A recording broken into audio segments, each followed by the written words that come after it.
I'm very pleased to have the opportunity to show and to discuss with you our outlook for the global economy in 2021, where I will not also talk about the economics and financial markets, but at the end of the presentation also go a bit into the details about what's going on the political front in Europe and in Germany.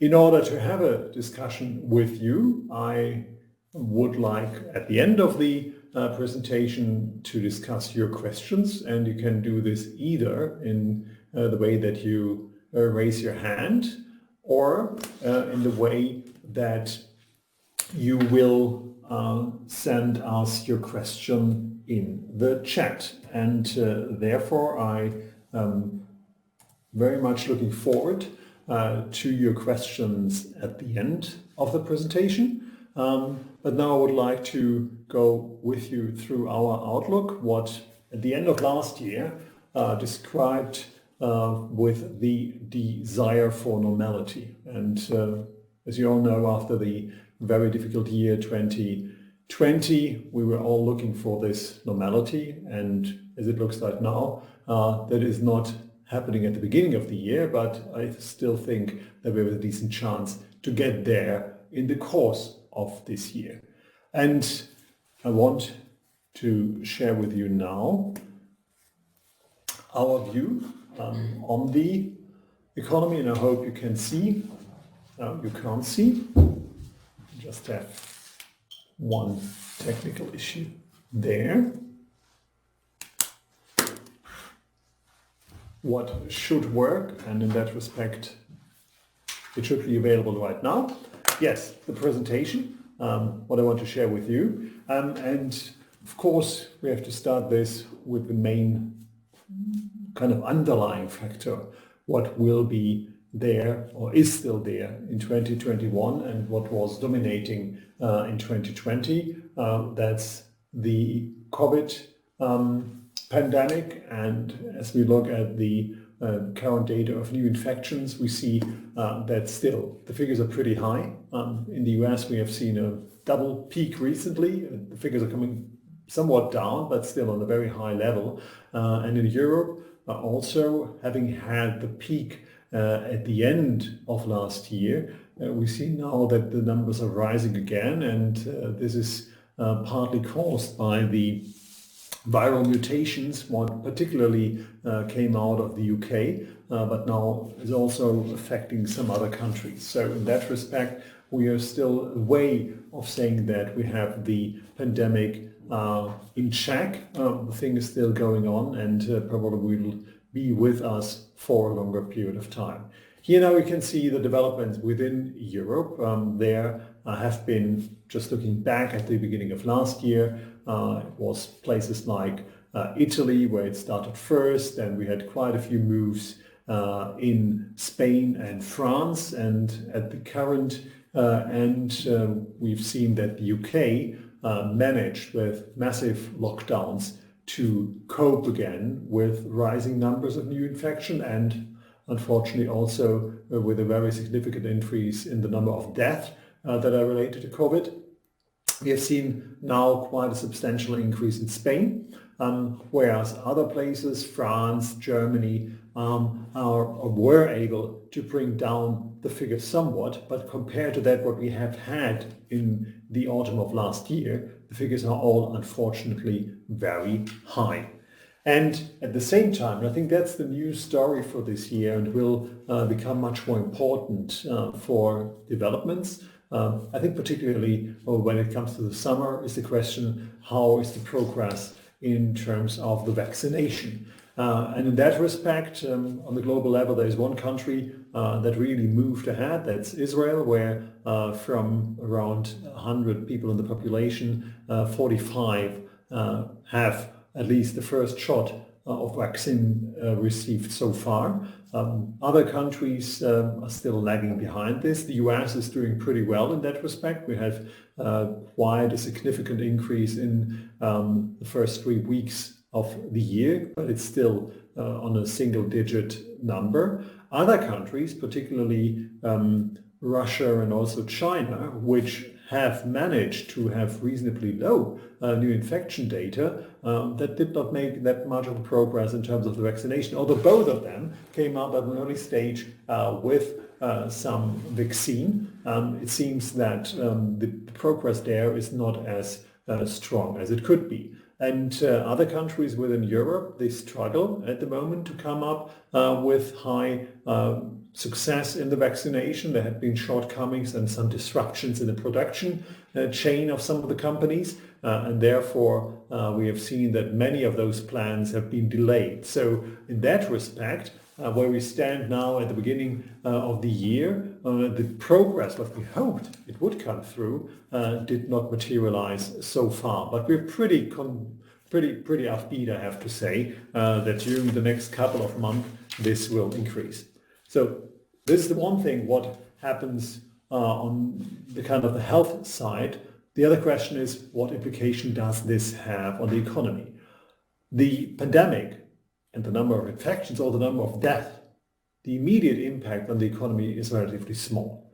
What we have is the big impact through the numbers and the measures governments are taking by restrictions and possible lockdowns. And in that respect, the University of Oxford came up with a stringency index. So the number of 0 here suggests that there were no limitations of the social or economic life. And when it goes to 100, we have a more or less complete shutdown. Nothing can happen. And that happened a couple of waves in the year 2020 with a peak initially in March and April. Then we saw quite a few relaxations, particularly in countries like France and also Spain. Germany, compared to the others, in the first round was not as restrictive as they were, but then in the summer we did not ease the measures in the same way. But now, with the recent lockdowns being implemented early January, we are among the toughest. And the question is, what impact does this have on economic activity? And the right-hand chart here shows, that's the example for Germany, the weekly activity index of the Bundesbank. And they compare the developments of the 3 months running on a weekly basis now with the 3 months before. And that was quite a good indication, real-time indication for the overall economic development. And what we did is having the same time period, so the moving 3-month averages on a weekly basis from the stringency index for Germany. And it's quite interesting to see that the lockdown and the tightening of the restrictions at the beginning of the year led to this historical collapse of economic activity in Germany. And now this change, and this is really the change in the stringency index, is of course not as huge as it was at the beginning of the year. At the beginning of the year it started at 0 and then went up to the very high level. This time we started at levels around 50, where the tightening came through. And in this respect, and that's also visible in the economic performance, we already started with some limitations of the social and economic life, and therefore the brutality of the lockdowns is not as huge as it used to be at that stage. Another difference between the situation right now and then is that the borders, so far at least, and there is still some restriction like to come, but the borders are open and we do not have the disruption in the global supply chains. So China is operating and doing pretty well. We have other parts of the world that are operating, and we see that particularly in the industry, they cope with this new environment, and therefore the negative repercussions are not as huge as it used to be in the first wave of the pandemic. And that's visible in Germany, for example, when you look at the toll payments for the lorries, and that has seen quite a fall in transportation activity in the first wave. And now there has been one disruption in December, but I think this is mainly caused also Corona related, really, when we had the shutdown of the border to the UK because of the new virus that happened around Christmas. But I think that was a kind of a short-term effect because Germany is a kind of a transit location from Eastern Europe to the UK and also other parts of Europe, that this probably explains part of this. But compared to this right now, we're far away of having the same limitations as it used to be right then. That looks different when you look at the numbers of visitors in the city centers or in shopping zone of the city centers. We are back to the same levels as we had in March and April, and therefore we see that there are significant negative implications on all the providers of personalized services. That's the retail sector, but also the hospitality sector, which are likely to take a big hit. That is partly compensated by payments from the government, but still we are likely to see a significant number of insolvencies to come through in the next couple of months. It has not been visible so far because we had kind of a freeze of the insolvency cases comparable with the Chapter 11 in the US, but there is still something to come, what also is likely to feed through in higher unemployment. So if you look now at this, what happens there and kind of the activity data in terms of what does this mean for the overall economic developments, the IFO index, that's a survey among businesses in Germany, shows quite a diverse picture. Industry, as I mentioned before, is doing reasonably well and much better than it was in the first wave, but we see both in the retail and services sector that the sentiment is coming down, and also the construction sector sees some weakness so far, but still compared to the first wave, it's still doing okay, and it's much more resilient than other factors have been. So after this, now looking at the overall economic performance, after these big swings last year, really with a historic collapse and a historic surge in quarter activity, and these here are the European data, it's quarter and not the annualized data, we have seen unprecedented moves. Compared to this, everything what we see right now looks relatively small, but still we are likely after, as far as we have the data so far, after having stagnation in the fourth quarter, seeing a decline in the first quarter of the year and then a recovery later on. The euro area in total is likely to see another round of recession because the fourth quarter already saw a contraction in overall activity, and we will have another quarter at the beginning of the year showing this. Then during the course of the year, when we get then more vaccination taking place, and probably some of the current restriction being taken away, we expect that then the economic recovery is likely to jump and we will see a much better economic performance. Now, this is what is happening right now and what's likely to happen in the next couple of quarters. We made a study last year, and I think it's still valid, about the medium and long-term implication of the pandemic, and we have found that there are mainly 5 factors and 5 trends that will remain, even at a time when most of the population is vaccinated and we will have reduced most of the lockdowns. We would think what will stay is kind of a different demand behavior of consumers.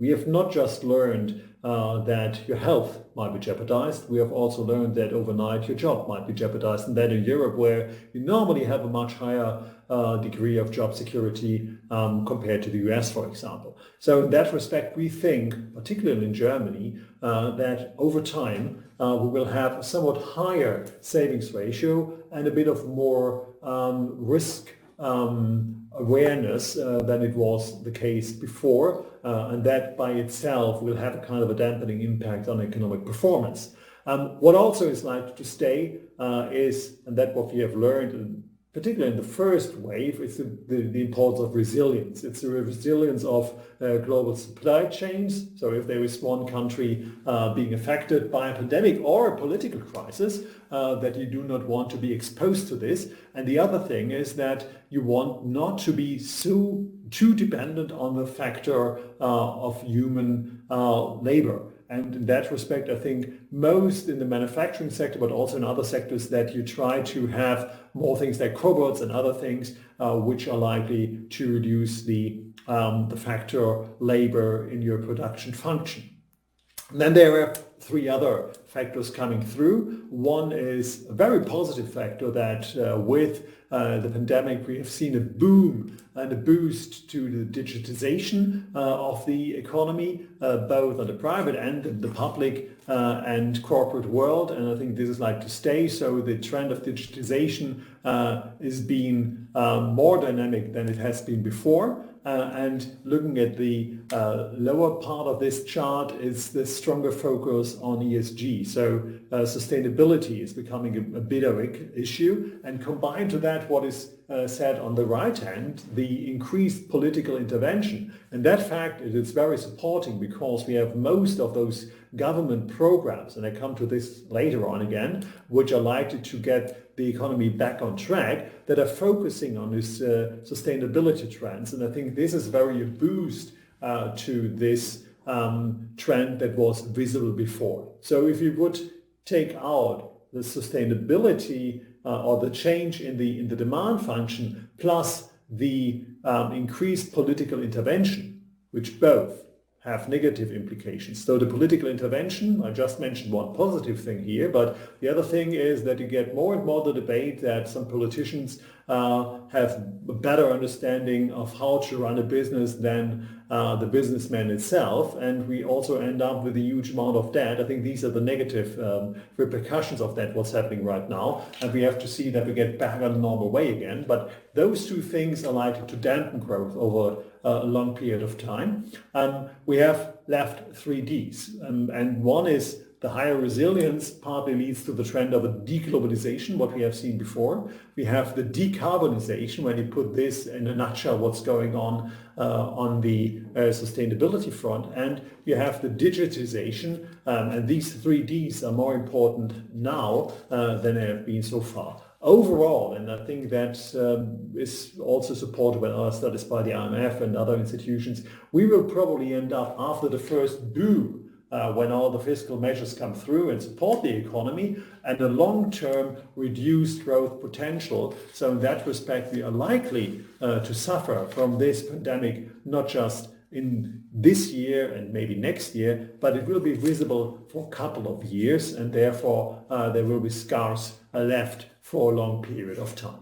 Now, coming to our forecast for the next 2 years again, after revising and updating the data actually today, where we have built in the new plans from the US administration, we have also took into our calculations the renewed lockdowns, what are likely to stay probably up to the end of the first quarter, at least in Europe. All these figures are in there. We have now quite decent growth in the US, 5%, Europe in total around 4%, stronger than Germany because it's partly because they offset the larger fall, and those economies outside Germany simply have a larger share of personalized services in their value added, and therefore getting this back in the course of the year probably will then lead really to a boom in those economies in the mid of the year. This is likely to continue in 2022 as most of those places still have the programs in place on the government, plus the pent-up consumption, what is getting into real consumption, not just this year, but probably also next year. Emerging markets are doing overall okay, particularly in Asia, where despite the fact that they are lagging behind on the vaccination front, they managed with very strict rules or innovative technology to keep this pandemic on a very reduced level, and therefore they have a decent economic performance again. It looks different in other emerging markets, and therefore we have still a bit of a lagging behavior there. But overall also there we are likely to get in a kind of a synchronized economic increase in the second half of this year, and this is likely to continue in 2022. Looking at the inflation side, despite all this, we think that yes, there will be an increase in inflation, but it's unlikely to be a substantial increase in inflation because we still have reasonably high unemployment, capacities unused in many areas, although we take into account that particularly in the service sector some insolvencies, and also in the air travel some cancellation of flights will reduce the capacities, and therefore this pent-up demand coming through plus these restrictions might lead to some increases in inflation in Germany. We have a special factor, the VAT reduction that was implemented in the second half of 2020 that came to an end. That itself propels the inflation rate in Germany by 0.3 of a percentage point in 2021. And therefore Germany shows somewhat higher inflation, but again, we're far away of a significant and lasting increase in inflation. Therefore, we think that both in the US and in Europe, monetary policy will stay very loose. We do not see a trend reversal there. So the Fed probably, we get the data tonight or this afternoon, will continue its policy with an extension of the balance sheet, and interest rates are likely to stay where they are at least this year. I think in the next year we will face then the debate about normalization in monetary policy, but that's in our view, in my view, a story for next year, and I do not see that we get something like a taper tantrum again in 2021. So in that respect, we have still a very, very liquidity-driven environment. Just a few thoughts on the ECB. They have special programs in place with this pandemic purchase program, the PEP, up to March 2022. And there's also particular and special liquidity schemes available for banks. Later this year, we will have a strategic overview of the ECB strategy, and this is then likely to get, similar to the Fed, something of a symmetric inflation target, and we may also see some changes in the definition of inflation, which what we have so far not, will then in Europe most likely then self-used housing. So that's excluded so far. So far they only have rents in it, and all of the self-use not. That's likely to change and probably will lift a bit the inflation rate by itself. So what did these policy measures do? What they managed, and this just a look on the developments in Europe. So after the pandemic started, we had a first reaction that there were some fears that this might lead to another round of a sovereign debt crisis, so risk premia went up. We had a significant shift in the curve, but then with this massive purchasing programs the ECB put in place, they actually brought the curve below that what we have seen before. And on the right-hand side again, you can see what they are buying month to month. This is pretty high and will stay high for a long period of time. With these measures, they allowed as well then the governments to issue lots of additional debt without jeopardizing an increase in their funding cost. As a consequence, we have an increase in the deficits in Europe, but that looks very small compared to that what we have in the US. So what I think that partly explained the better performance of the UK economy in 2020 and also the outperformance in 2021. Simply the fact that the US is much more aggressive on the fiscal side compared to that what happened in Europe. With the current Biden programs in place, we will have a similarly large deficit as we had in the year 2020. And in the US, debt ratios are likely to increase as well. We made some calculations going to 140% of GDP, and that's similar to that what we have in Europe and Portugal, which is at the higher end there. But also in Europe, with the measures we have seen, debt ratios are going up. Places like Greece are around 200%, and we have a substantial increase in Italy as well. And without some help from European institutions, and here we had the EU with its recovery fund, that would have been difficult to cope with. So what happened last year was a move that did not take place for many years because the Germans were against this. The move was that we go to more mutualization of debt. We don't call it that way. It's just at the moment for the special occasion, it's just for expenditure, and it's not a mutualization of debt, so it's a mutualization of expenditure. But we took another significant move there, 750 billion coming together, and this is quite a big thing because the EU is issuing this debt, and compared to that what they have done in the past before 2020, mainly nothing, they go from 0 to 200, and that's quite important. So this is all possible, and we have the similar stories in the US but also Europe, where we have a much larger, much stricter division between monetary and fiscal policy. This is only possible because the ECB came up with its whole programs, and at the end of the day, that's the big debate about the modern monetary theory, allowed the governments to do so. So what they did is bringing down the financing cost of governments, and we show this here in this pale blue line in the volume-weighted 10-year government bonds. So volume-weighted, in this definition, Italy has a much larger weight compared to a GDP weight because they simply have this huge amount of debt outstanding. So that suggests that on these terms we have a negative cost on the long end in Europe, and it's not that much focused on the financing conditions in the corporate sector.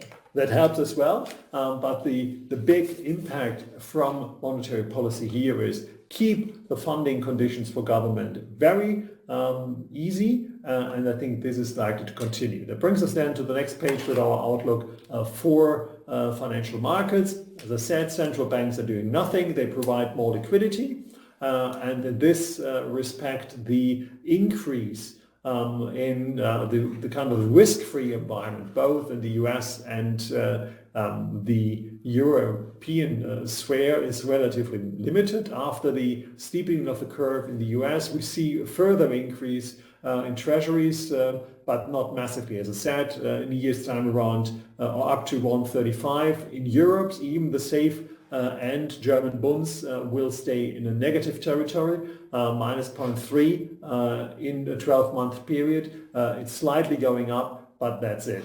What will be supported again in this environment are all risky assets. We see that for spread products, both for the corporate sector, but also on the equity side, we see more support, a further increase in the equity prices being ahead of us. Looking at gold, with the somewhat increase in real rates in the US, and at the same time weakening, what is partly compensating this, a weakening of the dollar, we see a further increase in the price of gold, but not a massive one here.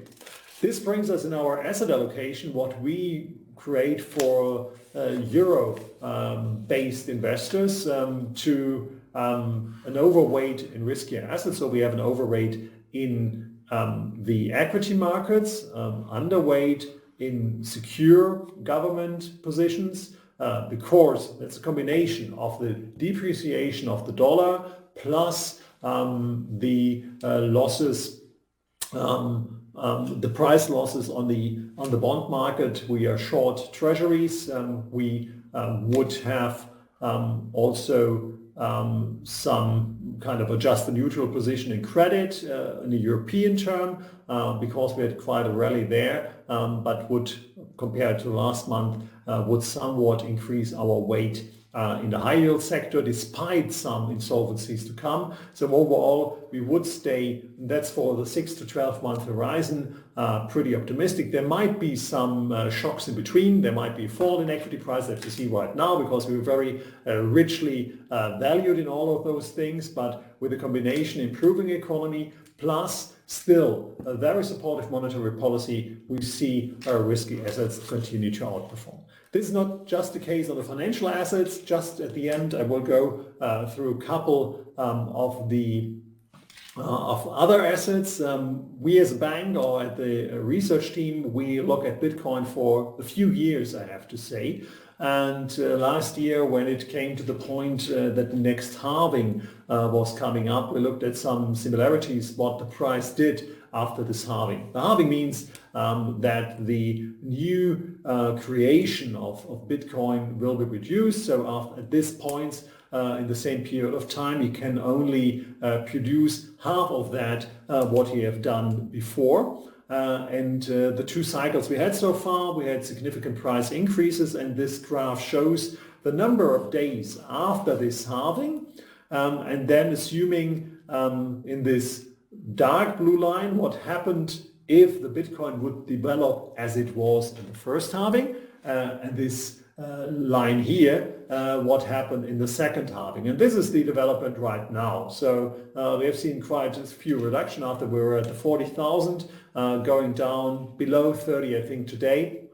There might be further reductions, but if you stay with this pattern, and we made some other analysis when you compare this availability of this crypto asset compared to gold and others, there might be more things to come up. What this also is doing, it's not just kind of more investors like MST and others getting into this thing, also from a treasury point of view. We also see that this increase of the value of this crypto currency or crypto asset, I have to say, is forcing more the debate, particularly in Europe, about digital central bank currencies. And Madame Lagarde, the ECB president, made clear that there will be a decision on this from the ECB this year. And I think it's almost sure that this will be a yes, that they go for this. And I guess it will not take the 5 years that they mentioned recently to introduce this CBDC in Europe. It probably works quicker. China also is heading in this direction as well. So I think there will be big changes coming up in this sphere in the next couple of years. And what happens with the price of Bitcoin, I think it's just an accelerator of this development. Another trend, and I mentioned it with the long-term implications of the pandemic before, and that has been visible in the year 2020, is that the green markets, the green bond markets, are becoming even more of an issue. You see here the overall issuance in the last couple of years, and since summer of last year, it really took off, and the first data we have for 2021 show another increase. So we will, at the beginning of the year, way above that what we have had before. And this is not just green. We also see, and that is partly driven by these European programs as well, that we've got lots of stuff in the social sphere, and I think those trends are likely to continue. So this asset class is becoming more popular, and we see, and that's a difference to that what happened before, both for the investors and the issuers in this asset class, it becomes increasingly attractive. So you see now that there are advantages of coming out with a green rather than a conventional bond or Schuldschein. And in that respect, we think that this trend is likely to continue in 2021. Another, getting to the end of my presentation, another area I just want to touch is looking at the real estate markets. On the housing side, we see that we had this big kind of catch-up period in Germany. In contrast to other countries where we had last year, more or less, sideward movement. The UK looks a bit strange that in the year when Brexit took place, house prices were going up, but there have been some special incentives here, and the data are up to the third quarter. I think there are some signals that it may end at the end of the year. We have seen an overall pretty well supported housing market, at least when it comes to private housing in Europe. It looks a bit different when you look at office space. There we see that yields have been showing some kind of reversal there, some price declines coming in. We have seen some substantial fall in prices for the area of hospitality and the retail sector. But as I said here, you have kind of a mixed picture. There's just Amsterdam where the yields have gone up, meaning prices falling. In other places it's pretty flat. We looking forward think that there will be a correction coming through with a delay. And if you look at actual activity in this area, we have seen, apart from Germany, and that was caused then by the pandemic because you could not go to the place itself. Lots of transactions did not take place because of the shutdown. That there were significant declines. Now things are coming back, and looking forward, we think that in the year 2021, prices for residential in Europe are looking pretty good again. We see a sideward movement, some fall actually in the office area, and further declines in prices in the area of hospitality, so hotels and retail. We are still quite optimistic for the logistics sector. So putting this together, I would say on the macro front, first of all, we'll see that the pandemic is not over. We will have negative repercussions of this in Europe, at least, in the first half of the year, with a recession coming. The US is kind of separated from this with the new support measures coming through. We think that the first half of the year actually will be pretty okay. Then on the global stage, there will be a recovery with the pandemic getting under control, with a large part of the population getting the vaccine in the second half of the year. This will spread through to the year 2021. So looking forward, the economic outlook from quite a difficult time right now, where we had just stick on and get through this, is optimistic. At the same time, we see that monetary policy is still determined to be supportive, fiscal policy in many cases as well. So that all suggests that although we have very high valuations in many asset classes, this is likely to be quite an interesting opportunity to see further gains coming forward. Now at the end, I want to look a bit at the developments in Europe on a political level. So we have the whole world looked at what happened in the US at the end of last year, and of course at the beginning of this year with the power passing on to President Biden. In Europe, we have quite a few interesting parts on the political agenda in the year 2020 and thereafter as well. So very near term, we see an election in the Netherlands, where currently the government has stepped down because of I would say, smaller scandal. But this is not likely to have a big impact because in all of the polls they are leading, and it seems that stepping down has not changed anything. They go with the current setup in the next election, and it's most likely that the Rutte, so that's the center-right government, is likely to be confirmed, so not a big change on that side. And then at the end of the year, we have the general election here in Germany. So that is a big one because Angela Merkel said quite a while ago that she would not run again. And this has not just for Germany significant implications, but also for Europe in total. So she was the one getting up until 5 o'clock in the morning and hammering out some compromises with her European peers. She will not be there anymore. So the big question will be who is taking up this responsibility in Europe in coming years, and at the same time, who will lead Germany?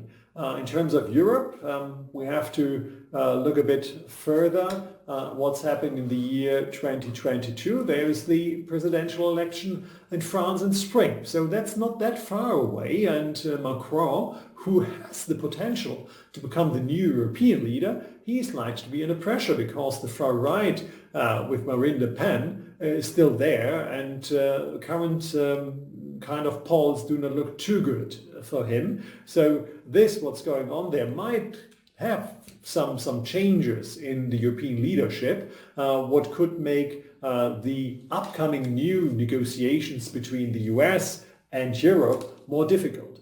The beginning of this part, and I just want to mention it briefly, was not the best because just before Biden came into place, the Europeans more or less agreed with an investment treaty with China. So this kind of triangle, US, China, and China, Europe, this has changed quite a bit. So I don't think that it was the smartest move for the Europeans doing this, because it will make it more difficult to negotiate between all of the parties. But they may say we have a threat point because, as we learned this week, Buy American is still the agenda also for Mr. Biden. So it will be very difficult to have an easing in the relationship in terms of trade, at least, between the US and Europe. I think there will be much more intensive talks coming up, and the US will try to get the Europeans on their side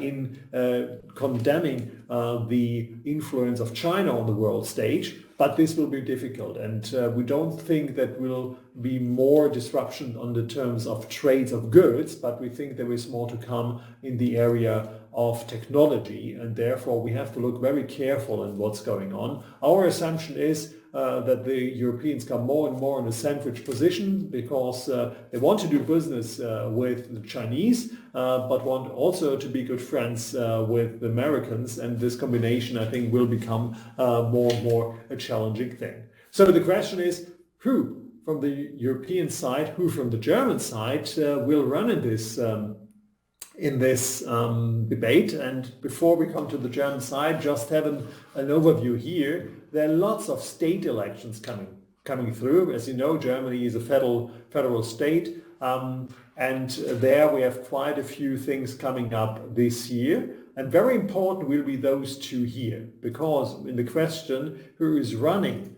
to become the successor of Angela Merkel, that will be quite crucial to see how the Christian Democrats, that's Angela Merkel's party, who, as you see on the next page, is you see it actually here, is leading the polls at the moment. So it's most likely that the one who runs as chancellor candidate from the CDU will most likely become the next chancellor.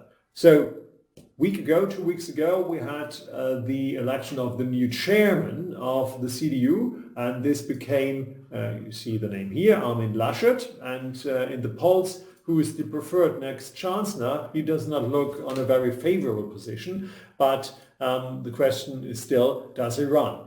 His kind of challenger, not officially said, but de facto it is Markus Söder, the Prime Minister of Bavaria, and he leads the CSU, that's the Bavarian sister party of the CDU, and it's much smaller than the CDU, but as you can see in the popularity, he has a decent chance to get there. Now the question is, what does Mr. Laschet do?